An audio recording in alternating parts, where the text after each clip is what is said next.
Morning. आपके लिए मैं इकोसिस्टम के वाले PYQs कुछ डिस्कस कर रही हूँ। पहला है which of the following is the unit of productivity of an ecosystem. Productivity जो है वो हम ईयर से निकालते हैं, ठीक है, डिवाइड बाय टाइम करते हैं। इस वजह से इसका ऑप्शन हो जाएगा ये kilo calories per metre square और उसके बाद ईयर से डिवाइड कर दिया, ठीक है। तो ये हो जाएगा आपका, ये नीचे इसका सॉल्यूशन भी समझा रखा है। The rate of biomass production known as productivity is typically expressed in units such as, ये अगर या ग्राम्स की लैंग्वेज में ऐसे लिखेंगे और किलो कैलोरीज की लैंग्वेज में ऐसे लिखेंगे। मेन चीज़ है कि ईयर से डिवाइड होना। नेक्स्ट आ जाओ क्वेश्चन नंबर 2 पे। स्टेटमेंट्स पढ़ते हैं। In an ecosystem there is unidirectional flow of energy of sun from producers to consumers, ठीक है।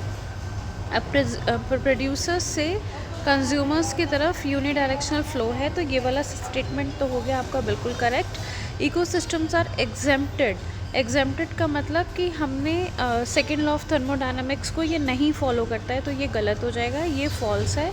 इस हिसाब से इसका स्टेटमेंट हो जाएगा A. Statement 1 is correct and statement 2 is incorrect. Question number 3 पे आ जाते हैं। Who is known as the father of ecology in India.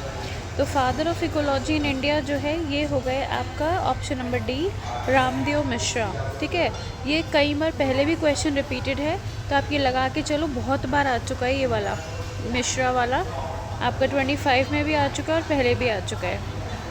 फिर आता है the primary source of energy in an ecosystem is the solar energy, ठीक है। तो प्राइमरी सोर्स तो है ही इसकी सोलर एनर्जी है, सेंटेंस ये वाला करेक्ट है। फिर आता है statement 2, the rate of production of organic matter during photosynthesis in an ecosystem is called the net primary productivity। तो नेट प्राइमरी प्रोडक्टिविटी तो ये होता ही नहीं है, ये तो आपका होता है ग्रॉस प्राइमरी प्रोडक्टिविटी, है ना, ग्रॉस प्राइमरी प्रोडक्टिविटी है। तो इस वजह से ये वाला स्टेटमेंट हो जाएगा आपका गलत। अगर आपको याद होगा तो नेट प्राइमरी प्रोडक्टिविटी क्या होता था, GPP माइनस R, यानी R था रेस्पिरेशन लॉसेस, तब वो होता था NPP, ठीक है। तो इसलिए ये वाला स्टेटमेंट जो है इसमें ऑप्शन हो जाएगा ए, ठीक। नेक्स्ट आ गया question number 5। Consider the pyramids of energy of an ecosystem given below. ये सबसे ज़्यादा पूछे जाने वाला क्वेश्चन है, ये आप फॉर्मेट अच्छे से समझ लो क्योंकि ये वाले क्वेश्चंस आते हैं ज़्यादातर। यहाँ पर आपको T4 का यहाँ का आपका बता रखा है 1000 जूल और T1 की वैल्यू जो है वो पूछी है, ठीक। तभी हम इसको कैसे करेंगे, सबसे पहले आप ये देखो, if the T4 is equivalent to 1000 joules and what is the value of T1। अब देखो किस तरीके से हम इसके अंदर निकालते चले जाएंगे। जो हमारी लास्ट वैल्यू जो है ये वाली आ जाएगी, क्योंकि आपको ऑप्शंस में देखोगे ना, ऑप्शंस के अंदर आपको पता चलता चला जाएगा, क्योंकि हम तो डिवाइड बाय 10 करते हैं 10% लॉ के हिसाब से। अगर आपका ऊपर का ये वाला T4 की वैल्यू 1000 दे रखी है, तो आप इंटू 10 करते जाओगे, कितनी ज़ीरोज़ हैं यहाँ पर आपकी डी के अंदर, 3, 4, 5 और 6, है ना। तो इस तरीके से आप बढ़ाओगे तो ये बढ़ जाएंगी। यहाँ पर देखोगे तो आपका आ जाएगा 4 ज़ीरोज़ आ जाएंगी, यहाँ करोगे तो 5 ज़ीरोज़ आ जाएंगी, ठीक है, और यहाँ पे आ जाएंगी आपकी 6 ज़ीरोज़, ठीक है। तो ये वाला आंसर हो जाएगा इसका ऑप्शन नंबर डी, ठीक है। इसके बाद नेक्स्ट आ जाओ, ये आपको करके दिखा भी रखा है यहाँ पर। नेक्स्ट आता है विच one of the following is not a limitation of ecological pyramids. कौन सा इसमें लिमिटेशन नहीं है। देखो इन्होंने बोला it accommodates a food web, तो फूड वेब को तो अकोमोडेट करता ही नहीं है, ये तो हमेशा फॉलो किसको करता है, फूड चेन को फॉलो करता है, फूड वेब को करता ही नहीं है ये। तो इसमें नॉट अ लिमिटेशन पूछा है, तो ये तो बल्कि इसकी ड्रॉबैक है कि फूड वेब को अकोमोडेट नहीं करता है, ठीक है। तो ऑप्शन हो जाएगा इसका सी। नेक्स्ट आ जाओ क्वेश्चन नंबर 7 पे। 7 में इन an ecosystem if the NPP of the first trophic level is 100x, ठीक है, what would be the GPP of the third trophic level of the same ecosystem. तो इसको हम किस तरीके से सॉल्व करेंगे, इसका आंसर भी आप देख लो, इसके अंदर समझा रखा है। ये आपको ऑप्शंस दे रखे हैं, ये वाली x/10 दे रखी है, x दे रखी है, 10x दे रखी है और 100x/3x दे रखी है। NPP जो होता है फर्स्ट ट्रॉफिक लेवल पे, that would be the GPP for second trophic level, ठीक है, ये क्लियर है। जो एनपीपी होगा फर्स्ट ट्रॉफिक लेवल पे, वही वैल्यू जा कर के जीपीपी बन जाएगी सेकेंड ट्रॉफिक लेवल पे, क्योंकि तब वो हो जाएगा ना आपका -R करके बन जाएगा, क्योंकि रेस्पिरेटरी लेवल्स पे वो यूज़ कर लेगा जो भी होगा फर्स्ट ट्रॉफिक लेवल वाला। तो NPP at the second trophic level would be the GPP for the third trophic level. Therefore अगर 100x है तो that would be the GPP at the second trophic level, and 100x into 10%, मतलब क्या हो जाएगा इसका 100x इंटू, यहाँ पे आप देखो 100x इंटू 10%, क्योंकि हम लोगों ने 10% वाला रूल ही फॉलो करेगा इसके अंदर भी। तो इसमें आप जब इसको सॉल्व करोगे तो आपका ये कट जाएगा और आंसर आ जाएगा आपका 10x। ठीक है, तो ये जो 10x की वैल्यू है that would be the GPP at the third trophic level. तो इसके हिसाब से हमारा आंसर हो जाएगा C। ठीक है, इस चीज़ को, इस कॉन्सेप्ट को अच्छे से समझ लेना, क्योंकि इस क्वेश्चन में इन्होंने किया क्या है कि ये ऐसे पूछा है, एनपीपी आपको फर्स्ट ट्रॉफिक लेवल का बताया है और जीपीपी आपको थर्ड ट्रॉफिक लेवल का निकालना है। तो हमने फॉलो इसमें 10% लॉ ही करना है। ठीक है, अब आ जाओ, ये वाला क्वेश्चन जो है ये आपका डिलीटेड है, छोड़ दो इसको, क्वेश्चन नंबर 8 को, डिलीटेड पार्ट ऑफ तो उसमें से ये क्वेश्चन देख लेते हैं। The amount of nutrients such as carbon, nitrogen, potassium and calcium present in the soil at given time, उस पर्टिकुलर टाइम के अंदर कितना होगा, तो वो हो जाएगा आपका इसका आंसर स्टैंडिंग स्टेट। अगर आपका कोई उससे रिलेटेड होता, ये क्रॉप से रिलेटेड होता, तो फिर वो स्टैंडिंग क्रॉप हो जाता। ठीक है, लेकिन होता वो पर्टिकुलर टाइम पीरियड का ही है। तो इट प्रोवाइड्स, ये स्टैंडिंग स्टेट जो है ये प्रोवाइड करता है हमें एस्टिमेट कि अवेलेबिलिटी कितनी है न्यूट्रिएंट्स की in the ecosystem at that particular time. और स्टैंडिंग क्रॉप क्या होता है, is a term used to describe the total biomass of an organism in a particular area और volume at the specific time. ये आपको याद होगा, ये वाली स्टैंडिंग क्रॉप हमने डेफिनेशन क्लास में पढ़ रखी है। नेक्स्ट आता है आपका the species of plants that play a vital role in controlling the relative abundance of the other species of the community is। ठीक है, ये वाला आपका कटा हुआ है, डिलीटेड पार्ट में से छोड़ दो क्वेश्चन नंबर 10। अब आप ये देख सकते हो मैक्सिमम नंबर ऑफ टॉपिक्स जो रिपीटेड है वो जीपीपी, आर और एनपीपी के हैं, आप देख लो।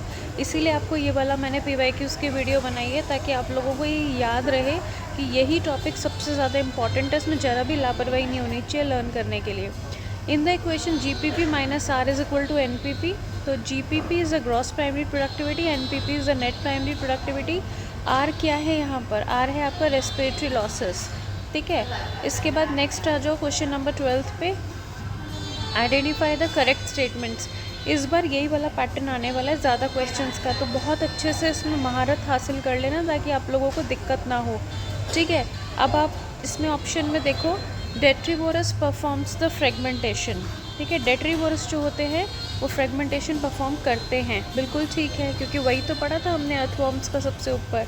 उसके बाद आता है the humus is further degraded by some microbes during the mineralisation, ये भी ठीक है।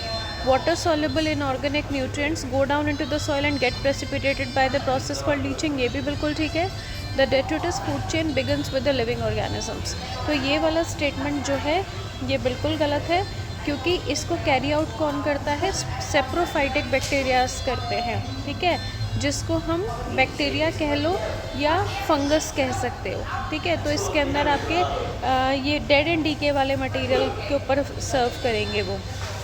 उसके बाद ये वाला क्वेश्चन नंबर 13 भी आपका आउट ऑफ सिलेबस है, छोड़ दो इसको। क्वेश्चन नंबर 14 भी आपका आउट ऑफ सिलेबस है, ये भी छोड़ दो। The species that comes to the appear in bare area, ठीक है, ये भी छोड़ दो आप, ये वाला भी आपका डिलीटेड पोर्शन है। नेक्स्ट आ जाओ क्वेश्चन नंबर 16 पे, कार्बन डिजॉल्व कितनी है। ठीक है, annual fixation of carbon through photosynthesis कितनी है, पार कैप्चर्ड ये फोटोसिंथेटिकली जो ये वाली रेशियो है आपकी। ठीक है, ये हमने पढ़ा हुआ है क्लास के अंदर, प्रोडक्टिविटी ऑफ ओशंस के बारे में भी हमने पढ़ा हुआ है। तो इसका जो ऑप्शन है वो आता है आपका डी। डी कैसे आ रहा है, ए का आंसर हो गया 2, यानी कार्बन जो डिज़ोल्व है वो कितनी है 71% है। ठीक, उसके बाद बी का ऑप्शन दे रखा है 3rd, यानी कि एनुअली कितना फिक्स कर देते हैं कार्बन थ्रू फोटोसिंथेसिस 4 × 10⁻³ kgs। उसके बाद सी आता है आपका P R captured, photosynthetically active radiations captured by the plants, ये हो जाएगा इसका आंसर 2 to 10%।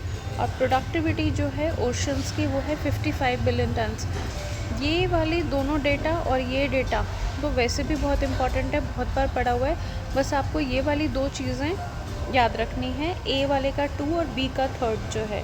नेक्स्ट आता है क्वेश्चन नंबर 17 आ गया, द अमाउंट ऑफ बायोमास और organic matter produced per unit area over a time period by the plants है, ठीक है, by the plants during the photosynthesis is called as primary production. Decomposition is a process in which the detritus is degraded into the simpler substances, ठीक है, by microbes, बिल्कुल ठीक sentence है ये वाला। इसके बाद आता है decomposition is faster if the detritus is rich in lignin and chitin, ये सेंटेंस हो गया फॉल्स, क्योंकि ये फास्टर नहीं होता है, ये होता है स्लोअर, तो इस हिसाब से हमारी ऑप्शन हो गई सी। अब आ जाओ क्वेश्चन नंबर 19 पर, which one of the following will accelerate the phosphorus cycle, deleted part है, छोड़ दो इसको। Detritivores break down detritus into the small particles and the process is called as, जहाँ पे डेट्रीवोरस काम कर रहे होते हैं ये सबसे पहले स्मॉल पार्टिकल्स में कर रहे हैं, तो इसका आंसर हो जाएगा फ्रेगमेंटेशन। डेट्रीवोरस थे अर्थवॉर्म्स और वो ब्रेक कर रहे थे डेट्रीवोर्स, ठीक है। अब डेट्रिटस को, ठीक है, डेट्रिटस है वो जिसको स्मॉलर पार्टिकल्स में कन्वर्ट कर रहे हैं, राइट। उसके बाद आता है आपका ये वाला सेम क्वेश्चन रिपीटेड है, ठीक है, ये वाला आपने देखा होगा, ये क्वेश्चन पहले भी रिपीटेड है, repeated question of the PYQ, repeated question था, तो आप देख सकते हो कि ये वाला कितना इम्पोर्टेंट क्वेश्चन है, ठीक है। तो इसका आंसर फिर से हमने देख चुके हैं पहले भी, इसका आंसर है standing state. Question number 22, which one of the following statements is not correct. Not correct के अंदर इन्होंने बोला not correct, pyramid of the biomass in the sea is generally inverted, ये वाला सेंटेंस बिल्कुल ठीक है क्योंकि एक्वेटिक वाला है। Pyramid of biomass is generally upright, ये वाला गलत हो जाएगा, अपराइट नहीं होता है, इसका आंसर हमेशा इन्वर्टेड होता है एक्वेटिक वाले में, ठीक है। तो आंसर हो गया बी, क्योंकि इन्होंने नॉट करेक्ट पूछा है। अगेन रिपीटेड, आप देख सकते हो ये वाला क्वेश्चन कितनी सेवरल टाइम्स रिपीटेड है। In the equation GPP minus R is equal to NPP, R represents the, R क्या है आपका, रेस्पिरेटरी लॉसेस। नेक्स्ट आ जाओ क्वेश्चन नंबर 24 पे, अगेन रिपीटेड क्वेश्चन, ये वाला आप देख सकते हो कितनी बार ये रिपीट हो चुका है। In relation to the gross primary productivity and the net primary productivity of an ecosystem, which one of the following statements is correct. Gross primary productivity is always more than the net primary productivity, बिल्कुल ठीक है, क्योंकि जो NPP होता था वो तो GPP minus R होता था, तो ये इसके अंदर हमें पता है कि ये वाली वैल्यू जो है वो हमेशा ज़्यादा होती है, क्योंकि ये वो वैल्यू है that is produced by the producers.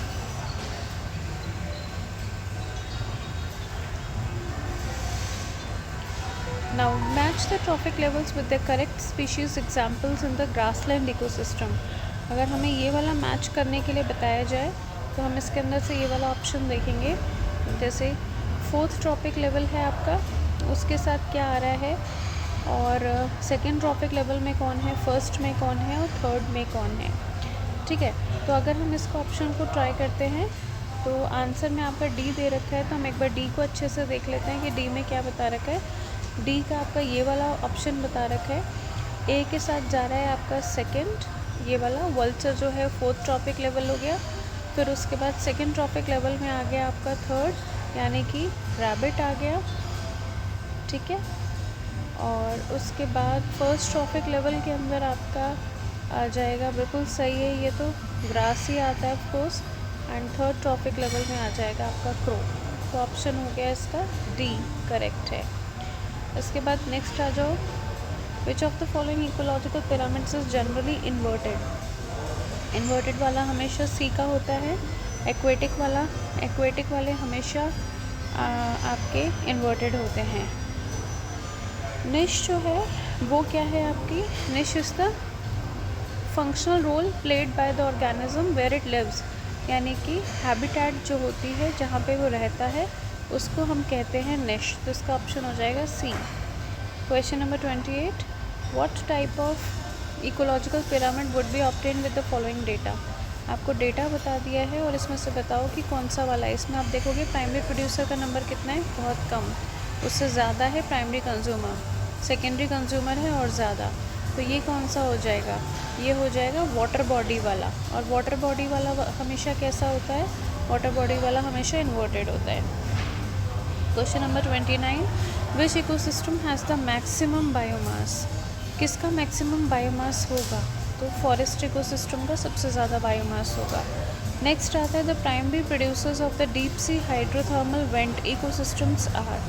जो बिल्कुल डीप सी में रहते हैं और बिल्कुल अंदर, समुद्र के भी अंदर रहते हैं, वहाँ पे जो वेंट होते हैं उसके अंदर, तो वो कैसे होते हैं, कीमोसिंथेटिक बैक्टीरिया होते हैं, क्योंकि वहाँ पर कोई सनलाइट नहीं जाती है। इस वजह से ये होते हैं आपके केमिकल से खाना बनाते हैं, केमिकल्स को यूज़ करके।